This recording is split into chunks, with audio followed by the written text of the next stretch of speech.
بغیر پردے کے چلی جاتی تھی. ایک میرے ابا ہے اور ایک میرے شوہر. باپ سے بھی کوئی پردہ. حضرت عائشہ فرماتی ہیں اس کے بعد حضرت سیدنا فاروق اعظم رضی اللہ تعالیٰ عنہ کی شہادت ہوئی. آپ فرماتی ہیں ان کی قبر صدیق اکبر کے برابر میں بنی. اب میں وہاں باقاعدہ پردہ کر کے جاتی. فرماتی ہیں اب میں وہاں جاتی ہوں تو پردہ کرتی ہوں. کیوں؟ فرماتی ہیں وہاں حضرت عمر موجود. تو بولو پردہ زندوں سے کیا جاتا ہے یا مردوں سے؟ زندوں سے. اما عائشہ صدیقہ کا حضرت فاروق اعظم سے پردہ کرنا اس بات کی دلیل ہے کہ آپ انہیں زندہ سمجھتی تھی اور پھر قبر میں سمجھ رہی. اگر وہ جنت میں زندہ ہوں تو پھر آپ کو تو وہاں بغیر پردے کے جانا چاہیے جب قبر میں کوئی ہے ہی نہیں. زندہ جنت کے اندر ہے تو پھر پردہ کرنے کا کیا سوال. اما عائشہ صدیقہ رضی اللہ تعالیٰ عنہ آپ کا حضرت فاروق اعظم سے پردہ کرنا یہ اس بات کی دلیل ہے کہ آپ انہیں قبر میں زندہ سمجھ رہی ہیں. یہ سوچو کہ جب نبی کے صحابی قبر میں زندہ ہے تو پھر ہمارے نبی کی حیات کتنی اعلیٰ اور ارفع ہوگی. حضور کی کتنی حدیثیں ہو گئی؟ 4.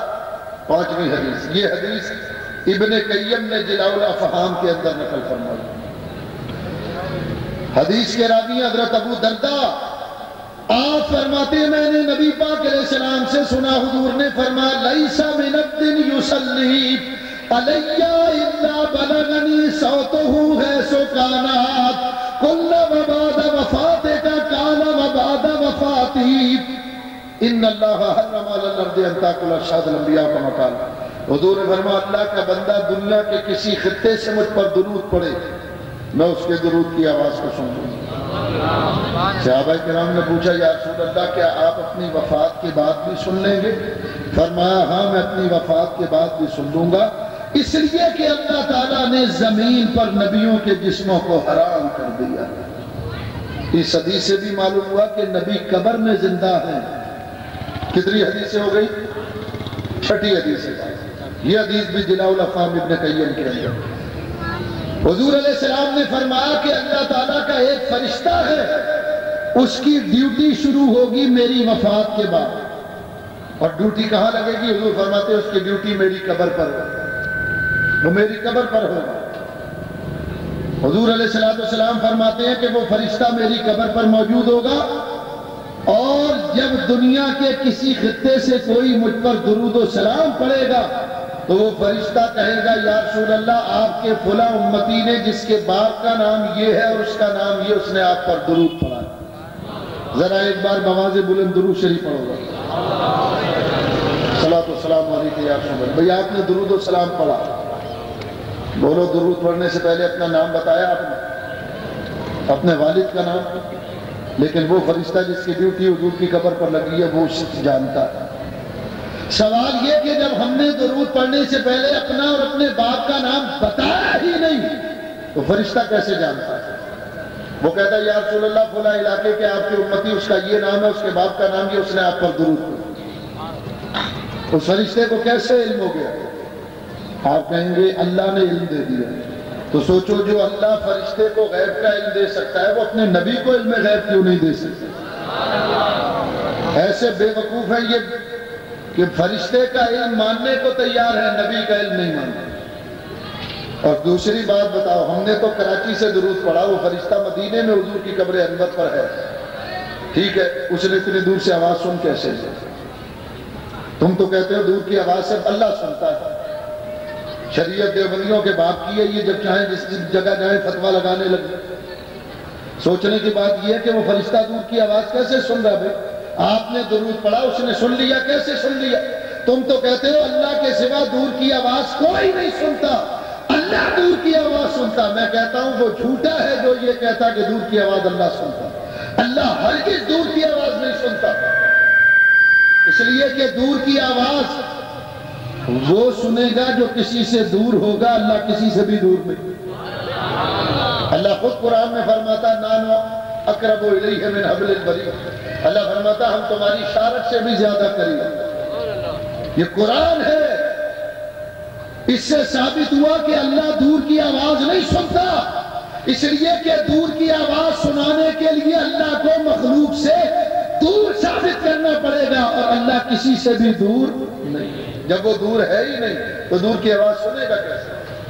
دور کی آواز اللہ کی مخلوق سنے گی۔ وہ فرشتہ مخلوق ہے یا نہیں جو حضور کی قبر اندر پر وہ دور کی آواز سن رہا ہے؟ تو سوچو وہ فرشتہ دور کی آواز کیسے سن رہا ہے؟ اللہ سناتا دور کی آواز اسے، اس کو سننے کی طاقت کس نے دی؟ اللہ تعالیٰ نے۔ تو سوچو اگر وہ فرشتہ دور کی آواز سن سکتا تو نبی کیوں نہیں سن سکتے؟ غور کرو، معلوم یہ ہوا کہ اگر وہ فرشتہ دور کی آواز سن سکتا ہے تو آج ہمارا نبی بھی مدینہ طیبہ اپنی قبر انور میں بیٹھ کرم کرنگی کے غلاموں کا درود و سلام سن سکتا ہے۔ نعرہ تکبیر، نعرہ رسالت، نعرہ حیدر۔ اچھا دوسری بات بولو بھائی، جب نبی جنت میں زندہ ہیں، ٹھیک ہے نا، یہ وہابی کہتے ہیں کہ جنت میں زندہ قبر میں نہیں، تو جب وہ نبی جنت میں زندہ ہے تو فرشتے کی ڈیوٹی قبر پہ کیوں لگی ہوگی؟ سوچو اس بات کو بھائی، پھر فرشتے کی ڈیوٹی تو جنت میں لگنی چاہیے نبی کے پاس۔ اللہ تبارک و تعالیٰ نے قبر پر ڈیوٹی کیوں لگائی فرشتے کی؟ اور فرشتہ قبر کے پاس کھڑا ہو کر کہتا کہ یا رسول اللہ آپ کے فلاں امتی نے جس کا نام یہ، اس کے باپ کا نام یہ، اس نے یہ درود پڑھا ہے۔ اس کا مطلب یہ اس فرشتے کا بھی عقیدہ یہی ہے کہ نبی قبر میں زندہ ہے۔ اللہ نے فرشتے کو مقرر کیا قبر پر، تو کوئی کام فرشتے اپنی مرضی سے نہیں کرتے۔ وَيَفْعَلُونَ مَا يُؤْمَرُونَ، فرشتے وہی کام کرتے ہیں جس کا انہیں اللہ نے حکم دیا۔ تو اس کا مطلب یہ اللہ نے فرشتے کی ڈیوٹی لگائی نا قبر پر، تو اللہ تعالیٰ کا بھی تو یہی ثابت ہوا نظریہ، اللہ تبارک و تعالیٰ کی منشا بھی یہی ثابت ہوئی کہ نبی قبر میں زندہ ہے، جنت میں۔ اس لیے میں کہتا ہوں کہ اگر مجسم گدھا دیکھنا ہو تو ان کو دیکھو، جیسے گدھے عقل سے پیدل ہوتے ہیں نا، آری ہوتے ہیں، ویسے یہ بھی۔ آپ ان کی داڑھی دیکھ لو مفتی صاحب کی جنہوں نے یہ بات کی ہے، تو آپ کہیں گے ماشاءاللہ یہ تو جتنی بڑی ان کی داڑھی ہے تو علم بھی بہت ہوگا۔ اسی لیے تو میں نے کہا کہ جتنی بڑی داڑھی ہے اس کی آدھی بھی عقل ہوتی تو مسئلہ حل ہو جاتا۔ جیسے جنت میں نبی زندہ، اب یہ میں نے کتنی حدیثیں ہو گئی کل؟ 7ویں حدیث سن، پہلے حدیث گنو اس کے بعد یہ مسئلہ کروں گا۔ کہتے ہیں نبی جنت کے اندر زندہ ہے، 6 حدیثیں میں نے آپ کو سنائی، 7ویں حدیث سے بعد ہمارے اہل سنت کا مسئلہ کیا کہ نبی کریم علیہ السلام اپنی قبر انور کے اندر زندہ۔ بخاری شریف میں یہ حدیث سے بعد حضرت سیدنا فاروق اعظم رضی اللہ تعالیٰ عنہ کا دور حکومت مدینہ طیبہ کے اندر قحط پڑا، قحط پڑ گیا مدینہ، اتنا زبردست قحط پڑا کہ لوگ بھوک سے پیاس سے مرنے لگے۔ حضرت بلال بن حارث المزنی رضی اللہ تعالیٰ عنہ نبی پاک علیہ السلام کی قبر انور پر آئے، آ کر فرمایا یا رسول اللہ استسقى لأمتك فإنهم قد هلك، یا رسول اللہ امت ہلاک ہو رہی ہے، اللہ تعالیٰ سے بارش لے لیجئے۔ بولو اگر نبی جنت میں زندہ ہے تو یہ صحابی قبر پر آ کر التجا کیوں کر رہے ہیں؟ معلوم ہوا یہ وہابی اس دور میں نہیں تھے، ورنہ یہ فتویٰ لیتے وہ جتنے صحابی تھے نا وہ سب بریلوی ہو گئے۔ چلو شکر ہے وہ بریلوی ہو گئے تھے، وہابی نہیں ہوئے تھے، اس سے اللہ نے انہیں بچایا۔ خدا جب دین لیتا ہے تو عقل چھین لیتا ہے، یہ عقل سے پیدل یہ گدھے جگہ جگہ مودتے پھرتے ہیں، ان سے پوچھو ان حدیث کو تم کہاں لے کر جاؤ؟ اس حدیث مبارک سے بھی پتا چلا کہ حضرت بلال بن حارث حضور کی قبر پر آ کر التجا کرتے ہیں کہ یا رسول اللہ امت مر رہی ہے، ہلاک ہو رہی ہے، آپ اللہ سے می لے لیجئے۔ حضرت بلال فرماتے ہیں میں گھر آ کر سویا، خواب میں نبی پاک علیہ السلام کی زیارت ہوئی، حضور علیہ السلام نے فرمایا حضرت عمر سے جا کر کہنا کہ میری امت پر نرمی کرے، اللہ بارش برسا دے گا۔ یہ کہتے ہیں بارش کب ہوگی یہ اللہ ہی جانتا ہے، تو نبی کو کیسے پتا چلا کہ بارش ہوگی؟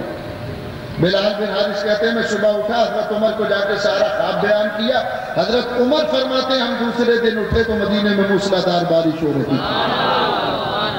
حضرت بلال کا حضور کی قبر پر جانا اور جا کر یہ سوال کرنا اس بات کی دلیل ہے کہ ان کا بھی عقیدہ کہ حضور اپنی قبر اندر میں زندہ ہے۔ کتنی حدیثیں ہو گئی؟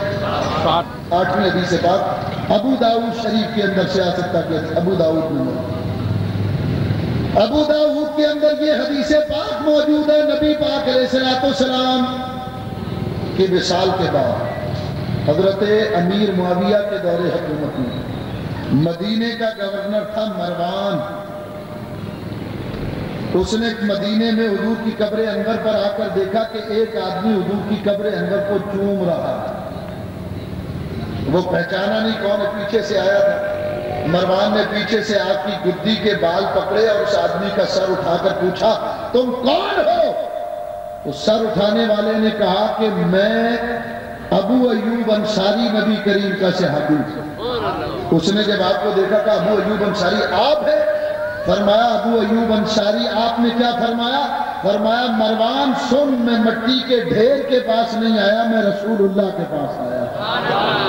اگر الفاظ حدیث میں یہ نہ ہو تو اسی چوک پر کھڑا کر کے گولی مارنا، اللہ کے بندو اس سے بڑی بات کوئی نہیں۔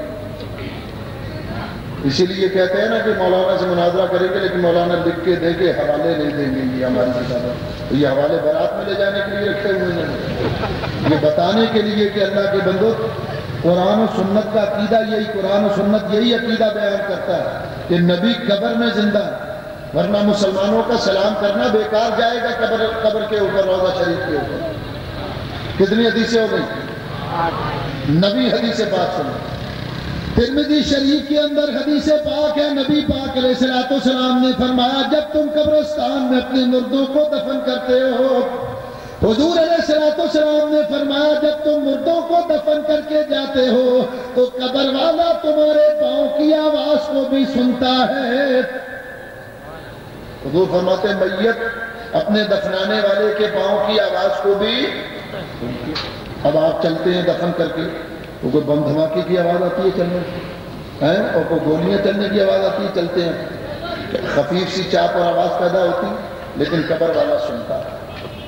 یہ حضور علیہ السلام کا فرمان ترمذی میں موجود۔ عام مومن قبر کے اندر زندہ ہے، وہ سن رہا ہے، تو سوچو پھر نبی کریم کہاں زندہ ہے، قبر میں یا جنت کے اندر زندہ ہے؟ اس حدیث سے بھی پتا چلا کہ قبر میں ہے